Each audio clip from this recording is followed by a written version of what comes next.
Every night brings a new day. Allah alleviates all pain. Everything has its end. Allah is enough for me. Brothers and sisters, thank you for supporting CAIR New Jersey. Coming years promise a lot of challenges for the Muslim community. Along with these challenges comes great opportunities that we as a community have to seize and take advantage of. We've been knocking at the door prior to this. We've now been invited into the offices, and we're now sitting at the table having the critical discussions that are important to our community. And this is what's going to open the doors in the future for future generations of Muslim Americans. They just really want to know what their rights are as citizens of New Jersey and as citizens of the United States. CAIR is basically, it's the second coming of the civil rights movement in America.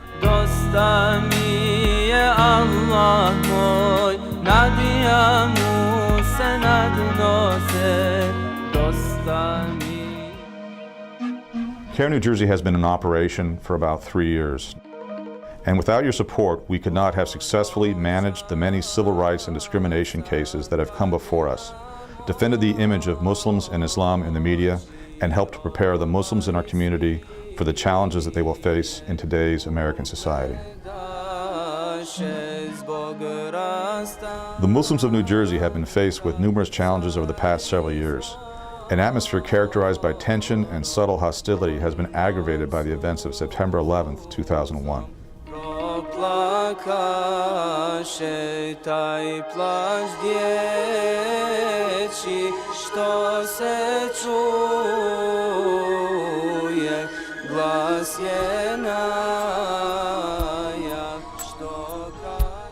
When a Coptic Christian family was brutally murdered in January of 2005 in Jersey City, many of the local community were quick to accuse the Muslim community of the crime. It was time for someone to stand up for the Muslim community. CAIR New Jersey, in conjunction with CAIR New York, held a press conference urging the press and the public to reserve judgment until the facts were known. Feelings are very, very hurt, and people sometimes, when they are in pain, they speak without thinking. Ultimately, the Muslim community was exonerated as the motive was found to be robbery. Why are you so quiet now? I remember where we began. MashaAllah, New Jersey has over 400,000 Muslims, and we have a very diverse group of ethnic backgrounds. We have a very large African-American community. We have a very large Indo-Pak or Bangladeshi group of Muslims, and we have a very large Arab Muslims. We in the Muslim American community have made tremendous strides over the past several years on a number of fields, from political empowerment to access to politicians to access to the media. And CAIR New Jersey have done a tremendous job in the leadership in getting access to those environments. Looking out for the rights of not just Muslims, but everyone in America, and making sure that this whole issue of discrimination, the whole issue of being biased stops. Because basically at the end of the day, we're all human, and we all have rights. And CAIR sort of is an offshoot to make sure that our rights, the rights of all of Americans, are protected. CAIR New Jersey, since we first established in this state, has received many, many phone calls from people really all over New Jersey that have asked us questions of a legal nature. And what I mean by that is a lot of times people in their daily lives are faced with situations that they're not sure whether or not they need a lawyer, they're not sure where to turn, they don't know whether or not they've been discriminated against. One of our Muslim sisters who wears the head cover was going to get her driver's license renewed, and the employee at Motor Vehicles requested that she remove her head cover in order to be photographed for the license. And at first she refused, and the employee insisted that she does go ahead and in fact remove her head cover. In response, CAIR New Jersey received a letter from MVC allowing the sister to go back and to retake her picture with the religiously mandated headgear. And Motor Vehicles has requested CAIR New Jersey to conduct sensitivity and cultural training on site to their employees. We've sat with Senator Corzine on numerous occasions and discussed issues of importance to our community, from civil rights issues to issues associated with foreign policy, and he's been receptive to our message. Now with Governor Corzine, and we've developed that relationship, a great relationship, we expect to be at the forefront for states throughout the country to develop rules and regulations that will benefit the Muslim community. New Jersey will be the precedent and the forerunner for policies that will benefit our community and our future generations in the long run. Important part of CAIR mission statement is empowering our Muslim community. At CAIR New Jersey, we take that seriously.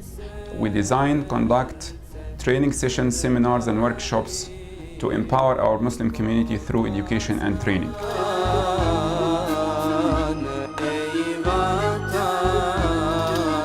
Your donations to CAIR New Jersey go right back to the community. There are Muslims in New Jersey being discriminated against. Muslims in New Jersey that depend on CAIR. Profiling of Muslims by law enforcement in New Jersey is still very evident. Muslims say they were just praying, so why did the FBI detain them? On September 19, 2005, 5 New Jersey Muslims went to Giant Stadium to support the victims of Katrina and enjoy a football game. The men say they were simply lifelong Big Blue fans targeted because of their appearance. People are kind of conditioned to report suspicious behavior, and yet that definition is not there. What is the profile? If it's a long beard, the profile, I match the profile. A little darker skin, a little lighter skin, maybe I fit the profile. They were praying at Giant Stadium just before the game with the Saints a couple of weeks ago.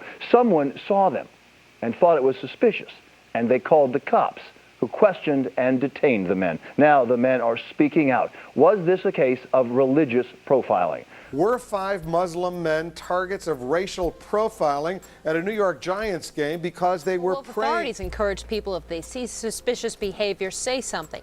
The FBI says that is what happened at Giant Stadium when a group of men were questioned. But those men say prayer should not be considered suspicious behavior. I'm as American as apple pie. This man from CAIR New Jersey, in conjunction with CAIR New York, organized this press conference to bring the practice of profiling on the part of law enforcement out into the light of day. Almost a half an hour and ask questions about their religion. How well do you know these guys? You know, where do they go? What kind of teachers do they listen to? What mosque do they go to? Let's be real here. If somebody with my description, does anything, even scratches their ear, people get nervous. All right. But what is that profile? That's the question. But the FBI says they weren't profiled. It says, quote, it had nothing to do with who they were. It had everything to do with where they were. And the owners of the stadium say someone reported suspicious behavior. Our security personnel observed that they entered the area that is by the air duct. And they called it to the attention of the FBI, which is the proper procedure. If we were near an air ventilation shaft, we had no idea of it. Shaban, who's a second-year law student, says after the group finished praying, they went to their seats.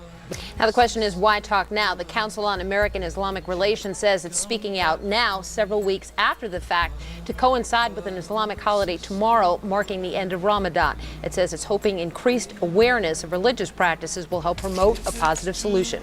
Mr. Shaban was born in Bellevue, raised in Nutley. He said he and his friends, they're not looking for money. They didn't complain to the stadium. They simply contacted the Council on American-Islamic Relations to launch a campaign to foster understanding about their customs. The stadium says they obviously have to look into how to handle this in the future. In the end, Giant Stadium has agreed to set aside a designated prayer area for anyone of any religion who wants to pray or reflect while at the facility. Well, just as we need as most people need the NAACP, they have the local chapter and a national chapter. So we need a national organization that could actually push the issues of the Muslims, whether it's at a local, state level or a national level.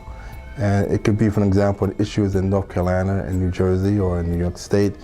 Could be affecting the Muslims in those 3 different states. So maybe it becomes a very big national issue, and we need an organization that actually could push that issue, even taken to the far as the Supreme Court. And I would love that to happen, to take an issue one day and have CAIR argue that issue before the Supreme Court. That would make it sort of a very strong opinion that discrimination and bias towards the Muslim community has to stop. Most discrimination cases stem from misunderstanding of the Islamic culture and Islamic issues. What CAIR New Jersey would like to do with your support and help is to enhance the Islamic knowledge and cultural information to the general American public. CAIR is playing a vital role in the life of American Muslims. CAIR is carrying a fard kifaya on behalf of Muslims in America. CAIR, alhamdulillah, is scoring points every day with the help of Allah and supporters like you. Please support CAIR in its mission as much as you can.